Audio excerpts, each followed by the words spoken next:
welcome to the Meaningful Conversation, Telling Stories, the Brain, Trauma and Creativity. And I will be talking with some brilliant, rare, inimitable minds, Michael Rosen and Tony David. And we will discuss how storytelling and creativity can support brain health and heal trauma. And we will be introducing ourselves individually. Now, I have to say this, a bit of a push and a self-push, really.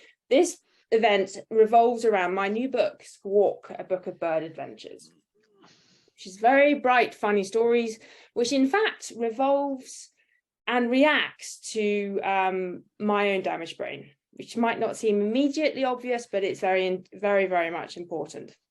And link to this book will be in the chat. Now, this event is run by Speakers Collective, which is a social enterprise. We work together with a shared commitment to challenge stigma, facilitate important conversations, and promote learning on a variety of social issues. Now, I'm a member of Speakers Collective, and it's a really important enterprise. You can find out more at www.speakerscollective.org. Just a reminder, put your questions in the chat box, and now we're going to start. So, Michael and Tony, we have to introduce ourselves. What is your story? We have 1 minute each. Now, do you want me to go first since I've already started talking? Okay. As a child, I was destined to win gold medals on a horse. I was brilliant. I was going to go to the Olympics and all that. And then I crashed and I had a very severe injury. I damaged my brain. I was locked up and going in and out of hospitals for 20 years. And it was a disaster. I became a new person and it was awful. Recovery happened. And it meant coming to terms with my perceptions and the way I see things in the world that come from my damaged brain. Now, I became an artist, a writer, a filmmaker. And I wrote Squawk, a book of bird adventures, which help me fly. I'm a bird, I fly. There you go. That's my story.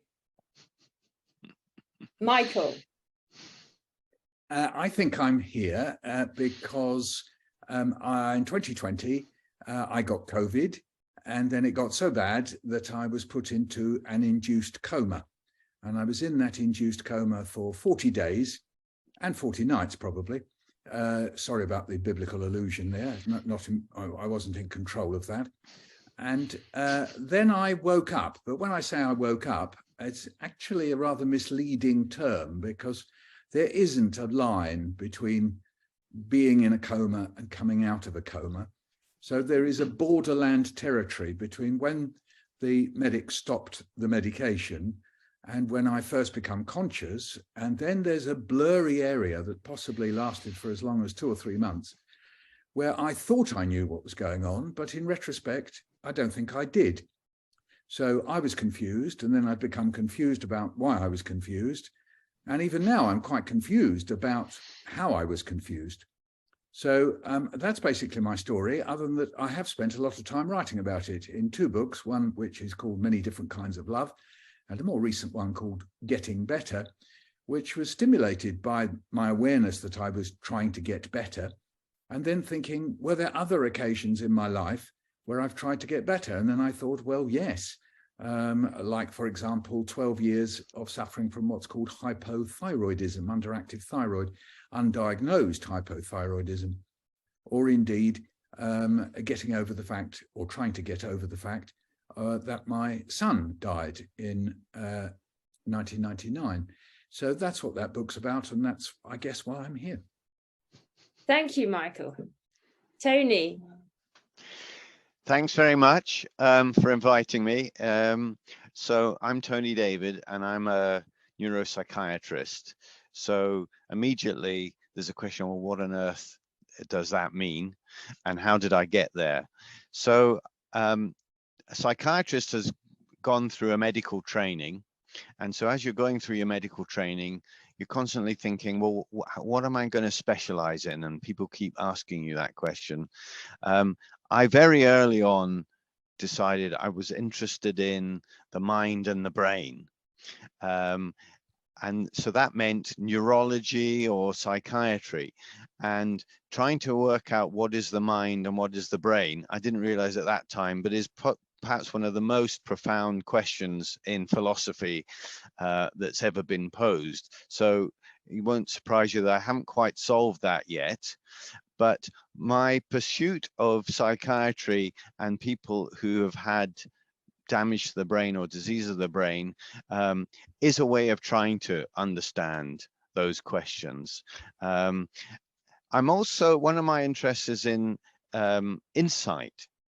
And that is the extent to which a person understands that they may be ill or affected in some way, that they can see themselves as others see them, as Burns put it. And so I like the idea that Michael raised of we're all sort of getting better from something or other. And it makes that much broader than just what the psychiatrist thinks is wrong with you and whether you agree with them. It's about who we really are in the world, what's our place in the world, and trying to understand that better. So that goes beyond what my narrow professional interest is, and a little bit more about why the arts and creativity are so important to every one of us. I'll leave it there. Thank you. That's fascinating. And I have a background in French philosophy, so I'm very interested in the difference or the similarity or interconnection between the brain and the mind. That's another thing I won't go into, I promise. So our first topic or question really is storytelling and creativity are different, but they coincide. Where or how do they coincide? I mean, I think telling stories is like narrating a truth or a memoir or a history. And then telling a story, inventing something that's completely novel and innovative and new. You know, where does it come from?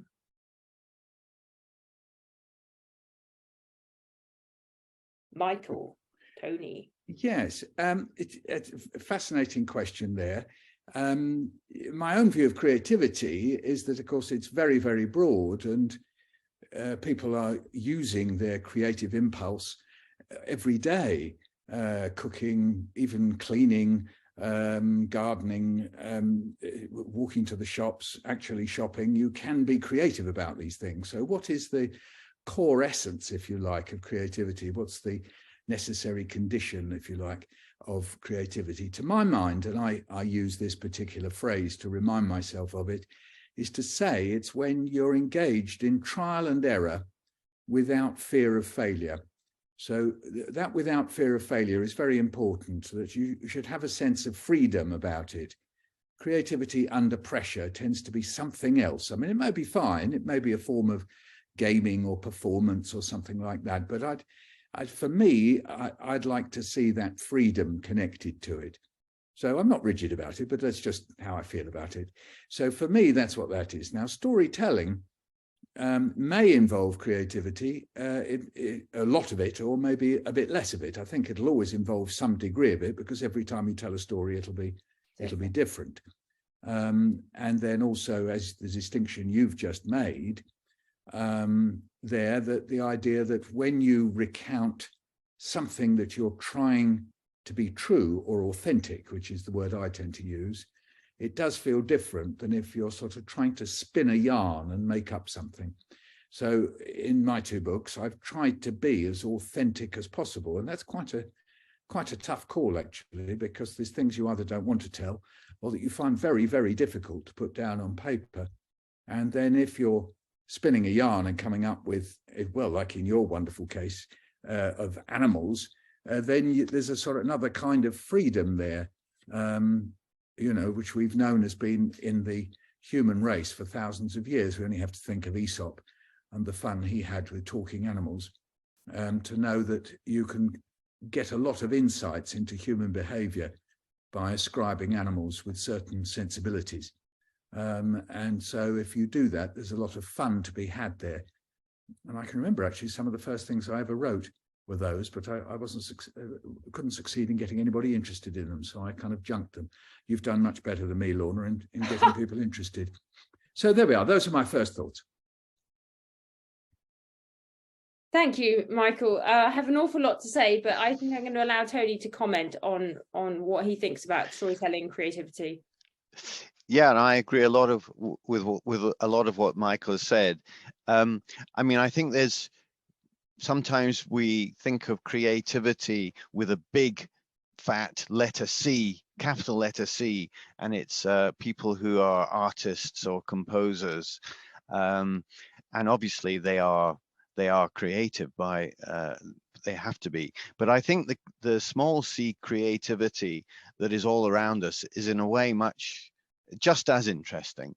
And to me, it's about solving a problem often, and it's about something new. So yes, creating something new.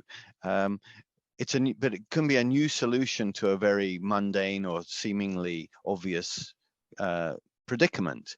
And so I get slightly irritated when people talk about, you know, the creative industries and the creative professions, when someone behind a desk who's an administrator finds a way of dealing with people that are not getting along in their office, or a way of communicating your business to a greater number of people. It can be very, very creative.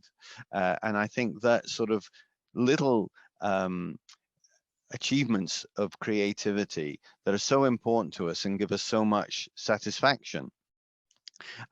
Academically, psychologists have tried to study creativity, and it's rather difficult because they come up against, well, how do you define it? And there are set ways of trying to define it, which obviously aren't very satisfactory. So classically, you've probably heard of the question of, you say, how many uses do you have for a brick? How many uses can you put to a brick?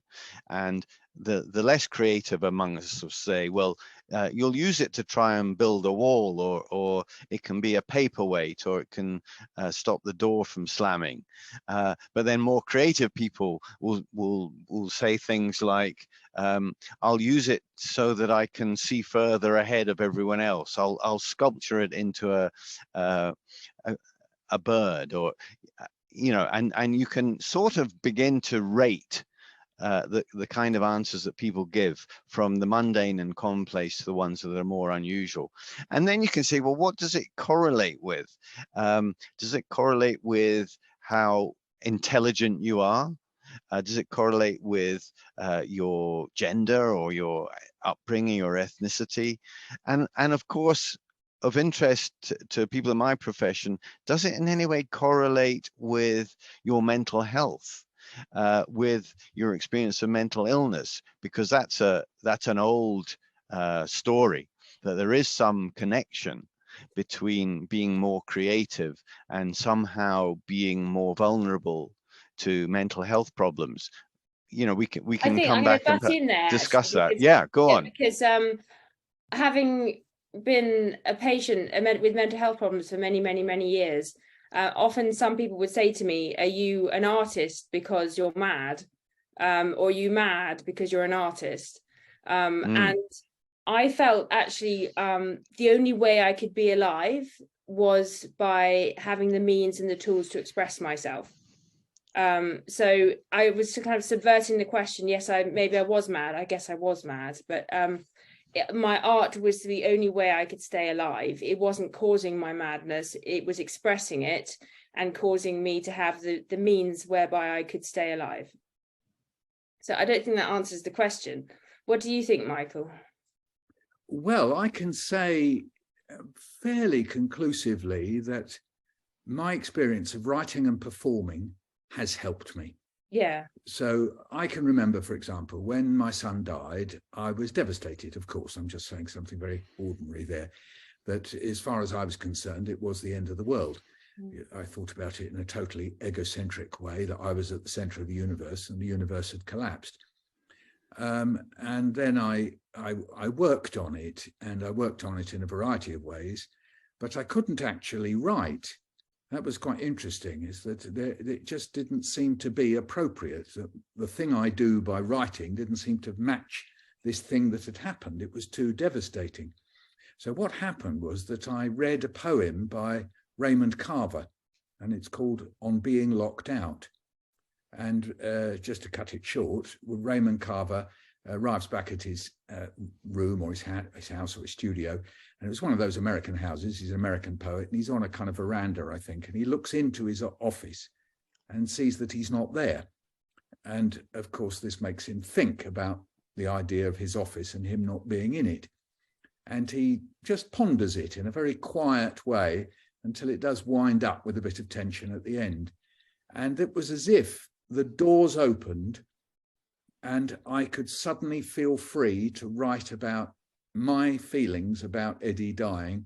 And I didn't have to make it long. I didn't have to make it so that I was explaining everything. All I needed to do was just capture these moments in the way that Raymond Carver had. And I could do it in 4 lines or 20 lines, and I could connect it up with other things. There's a line in the poem where Carver says that he becomes overwhelmed by thinking about all the other things that had happened to him and maybe people he had let down in his life or something like that. I'm paraphrasing. And that, again, gave me permission to hook up what I'd felt about Eddie dying and the sort of almost, I won't say I was paralyzed, but a sort of certain degree of mental paralysis with these other things in my life. And that was amazingly freeing and liberating when I did that. Now, I can't say whether I would have been driven into a state of great, even further pain if I didn't know this outlet and that I wasn't familiar with knowing how to just stick stuff on a page and not feel inhibited by it. I can't say, but all I know is that writing about these things, and I've written about obviously these things and my being in the coma and the disturbance that gave me, or indeed my experience of having 3 lives, one before having hypothyroidism, then the 12 years in it, and my 3rd life since, that laying all this out on the page feels to me both like a release and a relief. So I do have a sense of a writing cure. Absolutely. And I just wonder, first of all, I'm interested in what's happening in the brain to make that happen. I'm curious to hear what you say from your neurological knowledge, Tony, and then also how can we imagine and reimagine ourselves after trauma, illness, or brain damage? Maybe, but let's talk about the brain first, Tony. What's going on in the brain to help when we make art and tell stories? Well, of course, the brain is such a complex organ. There are literally billions of connections between our neurons, and we're only beginning to try and understand how it works. But something about the connectedness of our brain does seem to be very important. So the brain, it's composed of modules, and you can think of it like you know, an old hi-fi system. You've got the turntable and you've got the amplifier and you've got the tuner, and they're all specialized in a certain task or procedures, but they're connected to each other, and it's when they're connected to each other that interesting things happen. And I think there is something about the degree of connectedness and the novelty of certain connections that makes a person creative. And again, I'm using that in a very unloaded way. Just the ability to try and solve a problem that you've come across, which may be unique. So it needs a unique solution. So it needs you to try out different futures, if you like. And the connectedness of our brains between our memory, between the ability to project in time forward, between the parts of the brain that perceive the world, that are very connected, perhaps are the same parts of the brain that generate visions of the world. You know, we know that from research. It's the extent to which these are all connected that things can happen that are greater than the sum of the parts. And I think that's really what creativity is. I think the relationship between getting over a terrible event in your life or an injury is a sort of, it involves that, but it's also something a bit different. And it goes back to what Michael was saying about telling stories, which in a way is a slightly sort of low-key way of talking about being a writer or being a creative person. Oh, I just tell stories. Whereas in fact, it is such a rich and important thing to be able to do, in a tradition to tap into. But I would think, from my point of view, it's telling a story to, telling stories to oneself that can make one reflect in a novel way about one's predicament, about what's happened to one, the future, the past. Putting it out as a story, a narrative that has a beginning, a middle, and an end to some extent, a future and a past.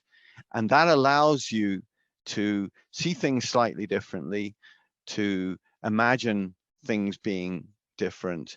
And so I think that is the real power of telling stories. And of course, if the story has a resonance with other people, then that's brilliant. That's fantastic.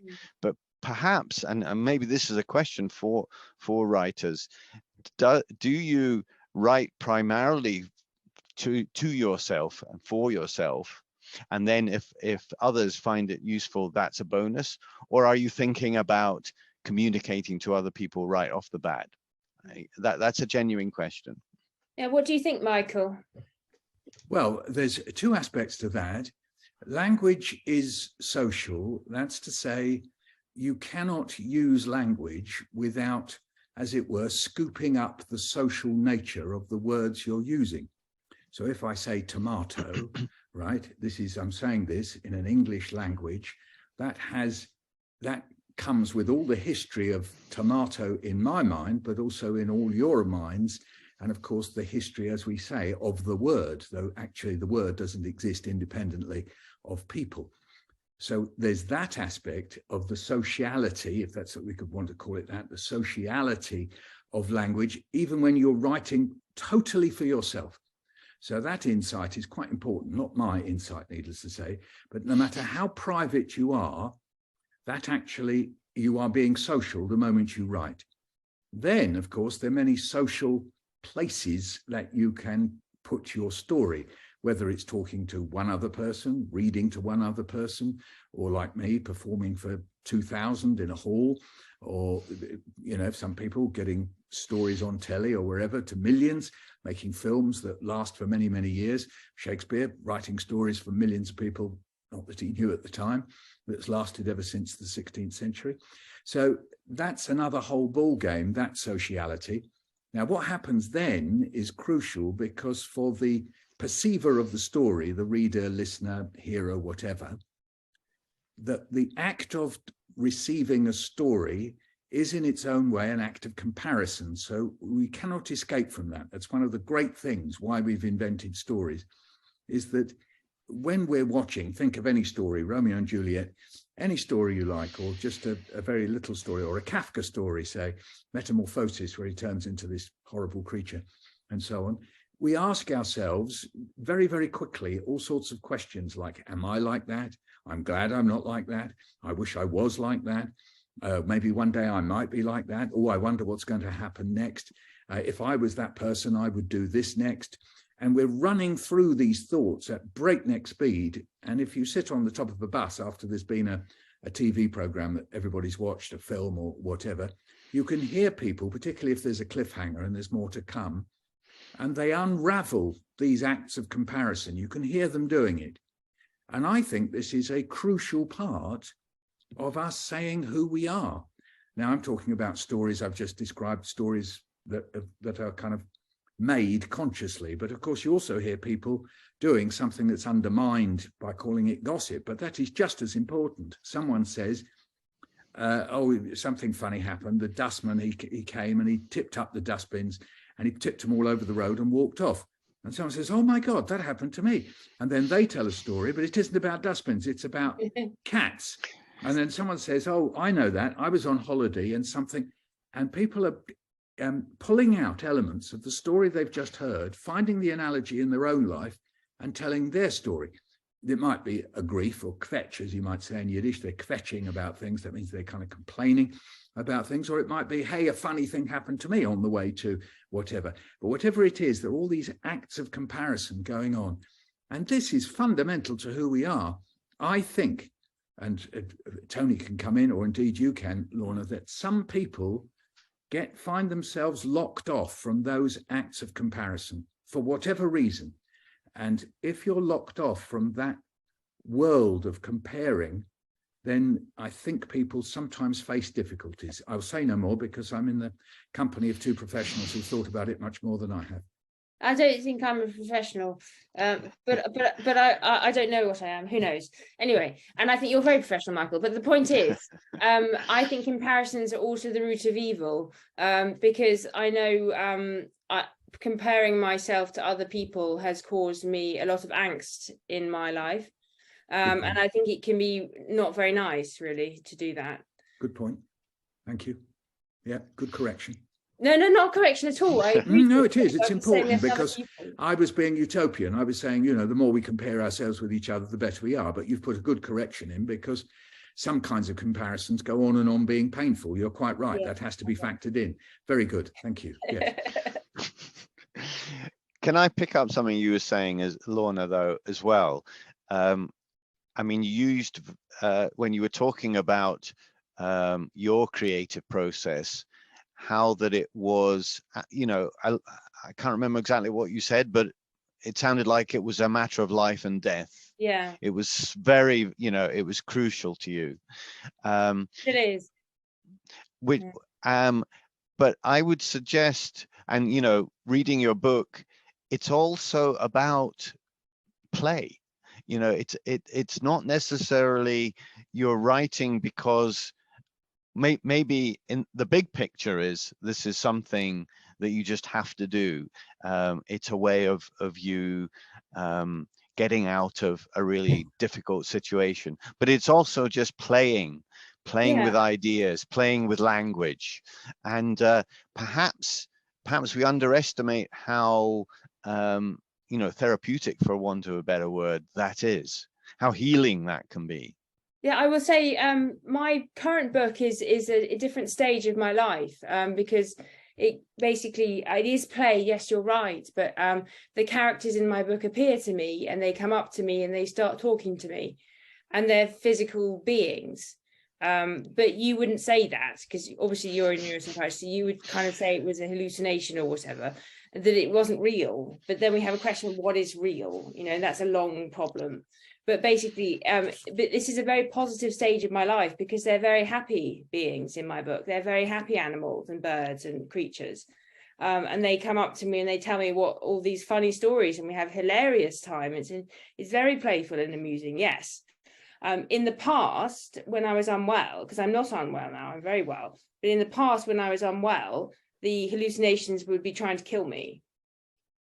So then expressing what they were doing to me and saying to me would be my only way to try and make sense of it, or to try and keep hold of normality. I don't know if that makes any sense. Do you understand that? Like when you try and express yourself, it allows you to grasp hold of something more solid. Yeah, if I can come in there, and immediately what strikes me, very powerful, what you've just said, is that you became the agent. So yes. I mean, when I came out of the coma, I was coming out of the coma, various people came to my bedside, psychologists, who warned me that I would hallucinate because I was pumped full of mind-changing drugs, as they put it, presumably opiates of various kinds, plus paralyzing drugs because they had to stick a tube down my throat. And they were very worried that because plenty of people who come off the end of intensive care, of being in comas for shorter time than I was actually, they have these hallucinations like people giant flies coming off the wall and strangling them. I was told of a story where somebody believed the clock slid off the wall and tried to smother them. Various stories like this. And my own were much more fanciful, I should say, and quite funny. And in fact, the psychologists seem to be quite disappointed that I found them so funny. But anyway, I'm straying from the point. But my point is that just the way you described it was that you turned the hallucination where you were under threat into something where you became the agent, you became the actor, because what you did was you wrote about them or whatever, and now you have the experience of these creatures and you write them down. Now, no matter how involuntary the creatures appear to you to be, the point is you transform that into an act of writing. The moment you do that, it's you with the pen or at the computer, but say metaphorically with the pen in your hand, and it's an act. Look, you see, you've got your pen there. That's as much of an act as kicking a ball or building the Leaning Tower of Pisa. You've got the pen in your hand and it's you doing it. Now, I've always said in schools is that we don't give children enough agency. There's too much that is received. So the child is too often, passivity is okay for some of the time. You know, people know stuff, they tell you stuff. But unless you are an agent, then you find the world is acting on you. And, you know, what you've described, and indeed the way you've written, the reason why the stories are so engaging is because you've literally engaged with it as you, the actor. And that's brilliant. That's perfect. I mean, I think I'm very fortunate because I have an imagination that doesn't really have a very good filter, as Tony might defined himself when he was my consultant. So I just it just comes out and appears physically at me, and then I just what I do is I go wandering around and I just get my phone out and dictate.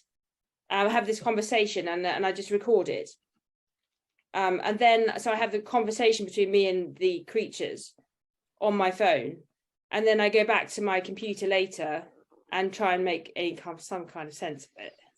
Well, I'll just quickly say before Tony comes in, if it's any reassurance to you, it's what every writer does as well. Marvelous. Okay, so I'm walking about in Alexandra Palace Park. Yeah. And I suddenly get this idea that when people come up to me, they say to me, Mike, you're alive. And I go, how do you know? I could be. And then I say the Yiddish word for a ghost. I say, I could be a dibbuk. Now, immediately then I'm doing what you do. All right. Yeah. And I'm saying, wouldn't it be great? You could be a dibbuk and I could haunt Muswell Hill. There's Ali Pali, there's the disused station, there's the funny old sewage farm or whatever it is over there. So I'm just blah, blah, blah, blah, like that. And then I rush off, I get to my office and I start writing these things down. Marvelous. Not a lot different from you, no matter how I'm classified or not. That's amazing. Sorry, I interrupted. Tony, did you have something to say? No, well, this is fascinating to me as an insight into, you know, two very creative minds, because I think there is this balance between, let's say, just allowing things to come to your mind, and obviously something about what being creative is the ability to sort of trust your own mind and your own imagination and just to let things happen. You know, perhaps we're all a little bit inhibited. We're all about trying too hard to get on with people, which is what you were saying, Lorna, before about sort of fitting in with what other people expect. And there's a lot going on that we perhaps don't give credit to. But then on the other hand, I think the people who really are able to create works of art and are able to communicate with other people in a very profound and meaningful way have that ability to select, to edit, to shape their imaginations, and perhaps what might happen to some people following brain damage or in the throes of mental illness is that balance is kind of a bit disturbed. It might be disturbed to the point where one feels, you know, very dead inside, empty, in states of depression and so forth. Or it may be that it becomes uninhibited and just a bit of a mess that no one else can quite track. But there's obviously a kind of sweet spot where whatever's coming out, whatever connections are being made, are novel enough, are interesting enough, are creative enough, but yet they're still grounded in something that we can appreciate and share. I guess great artists are able to push that boundary just a little bit further, so that their works are not generally appreciated at the time, and in time we become a little bit more used to them, and we appreciate how that they were geniuses and ahead of their time. But I still think at any point there is a balance to be found between control, shaping, filtering, and allowing the well springs of creativity to do their magic. And I think what you may mean, it's a question really for you, Lorna, as being, when you say I'm feeling very well and healthy at the moment, is that balance is right for you at the moment? Yeah. Yes, I think it is. Yes. It's taken a long time, and it requires quite a lot of medication, which is another thing. But I think it's also about the imagination. What is that? Where is that? I guess we were talking about creativity, but what is the difference between the imagination and creativity? Is it the same thing? I mean, also the absurd and sense. I mean, I did my PhD on making sense. That's what it was called. And I'm now in my life, although I'm, as I said, very well, I also inhabit the absurd every day for long periods. And by that, I mean, I see and become and inhabit and experience things that are really unusual and hilarious. But so me too, Lorna. Me too. Marvelous. I promise you, I really do. Otherwise, I mean, I'll go back a bit. I was talking with my daughter, who's very clever, and she said, the thing about you, Dad, is you're an optimistic nihilist. And I said, oh, am I? Right, what's that then? So, well, she said, you're a nihilist because you don't believe in the afterlife or any deity, and that you're optimistic.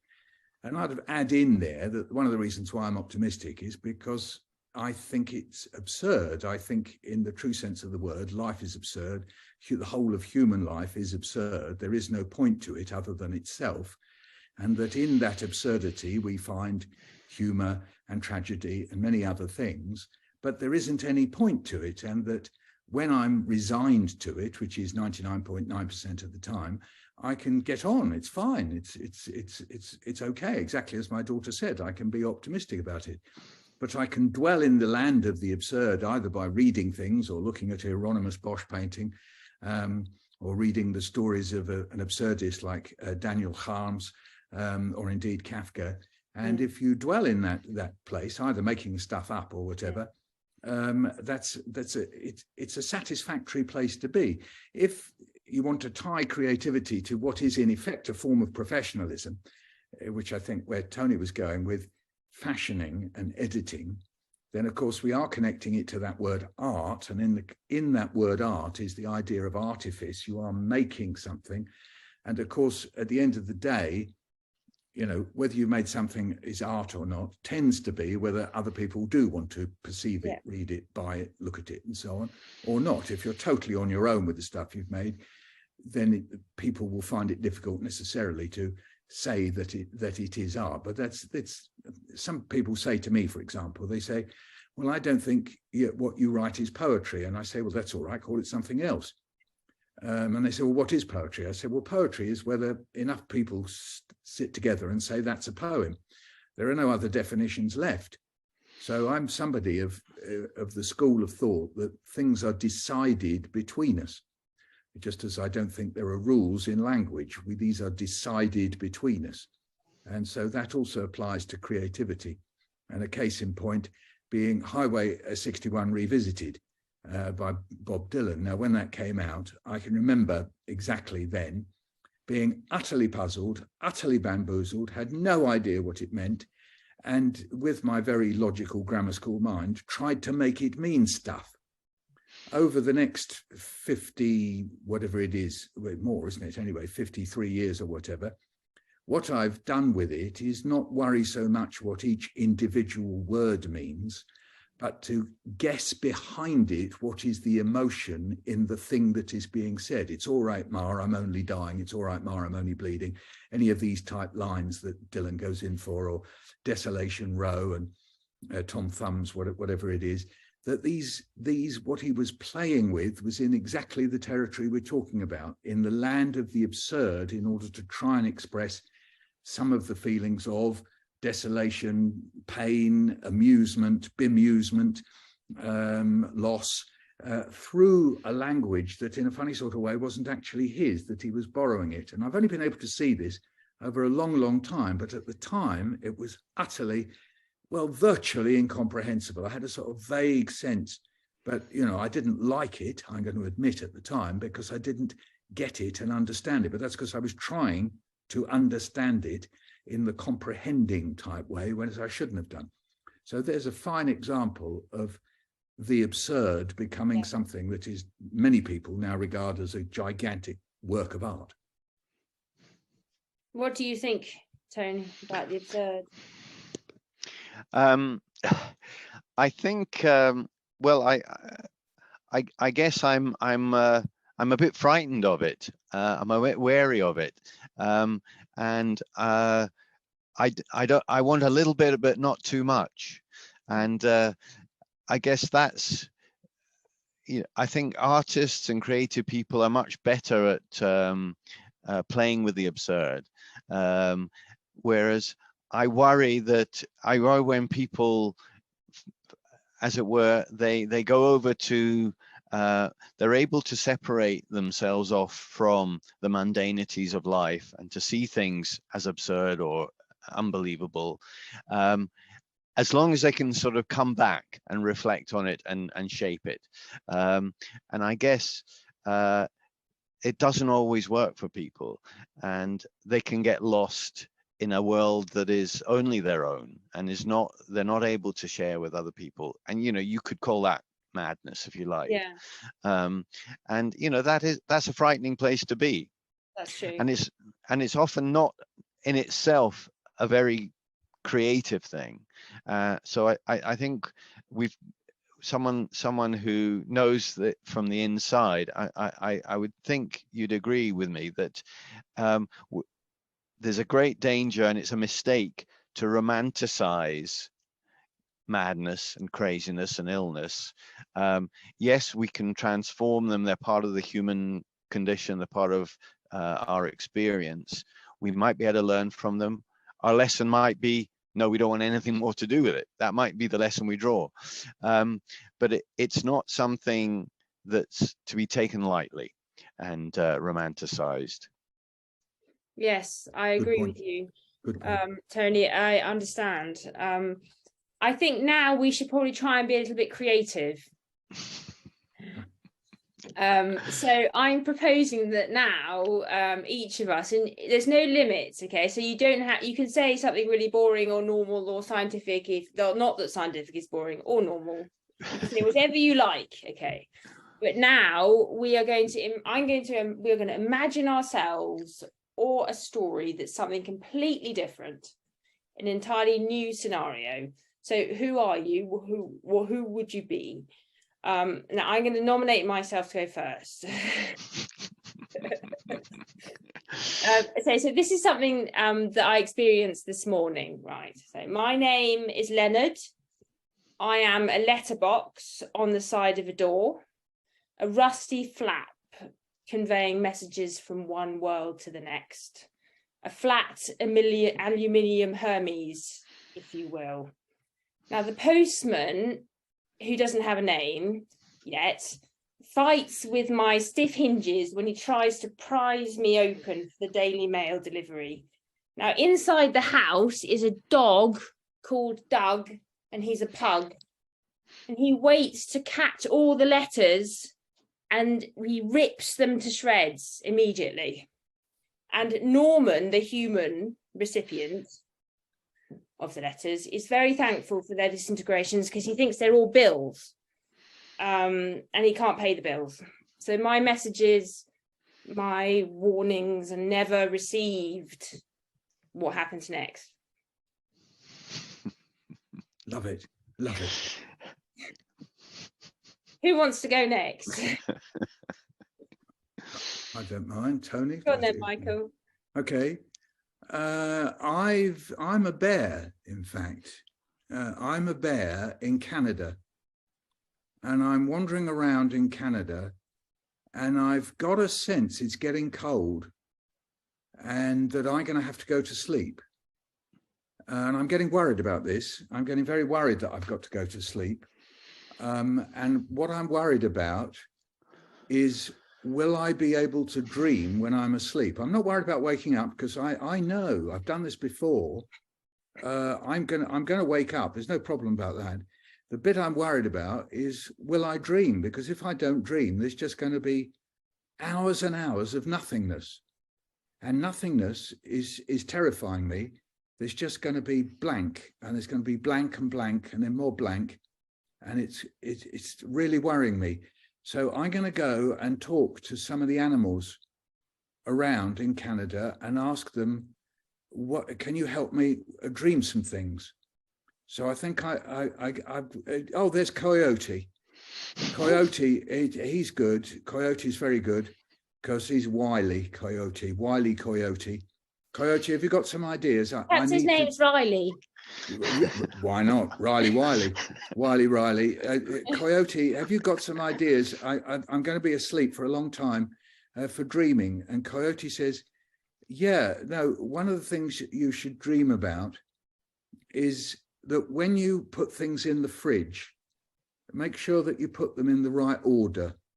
So if you fill your mind with all the things that you could put in the fridge, then it'll take you hours and hours of dreaming about what order to put the things in the fridge. And I'll say, thank you very much, Coyote. That's really helpful. Because I always find that fridge thing really muddling, you know, because there's meat and there's fish and there's the tomato ketchup. Does it go in the fridge anyway? The tomato ketchup. So anyway, I'll go off and see some more animals after we've finished, and that'll help me some dreaming, and then I'll wake up in the spring. Thank you. Well, thank you, Michael. Oh gosh. Tony. I'm looking at the people who have joined us for this conversation. I'm very tempted to sort of say, well, what do you think? And I know that that's avoiding. I mean, but I would go, before we perhaps do that, I go back to your initial setting of the scene.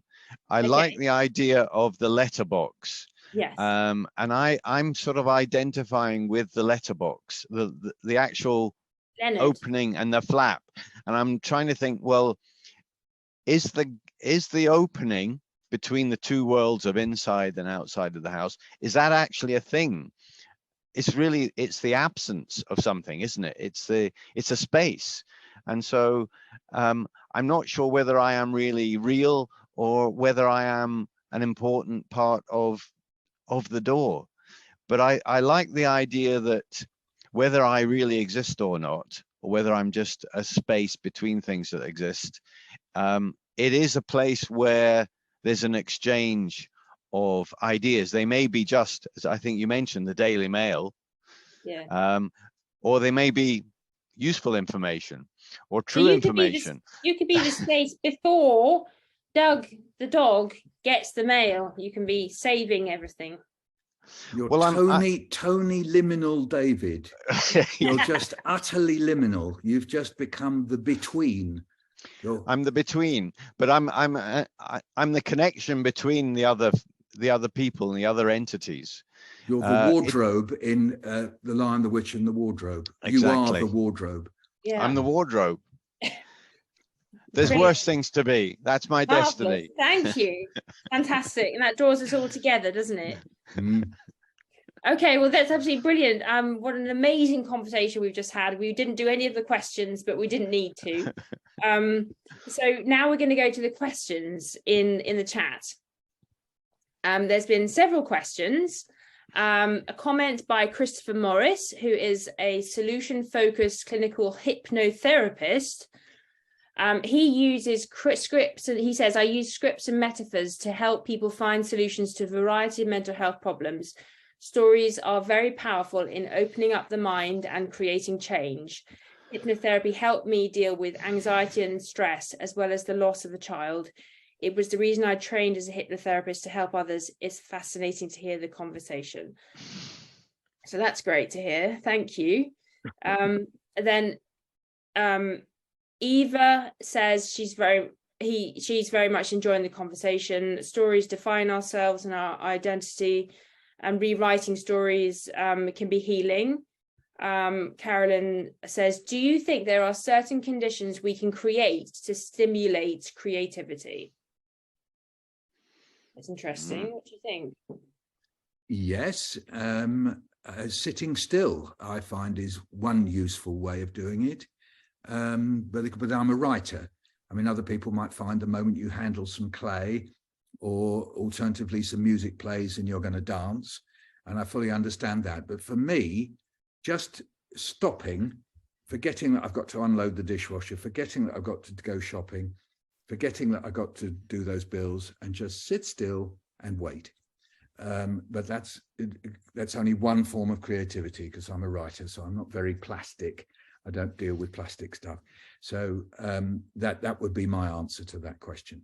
I would say nature is very important, but to be honest with you, mostly for me, it's about stopping the imagination rather than starting it, because it's kind of incessant. So I have to find ways to, what I need is to learn how to find things that help me order it and express it and calm it down.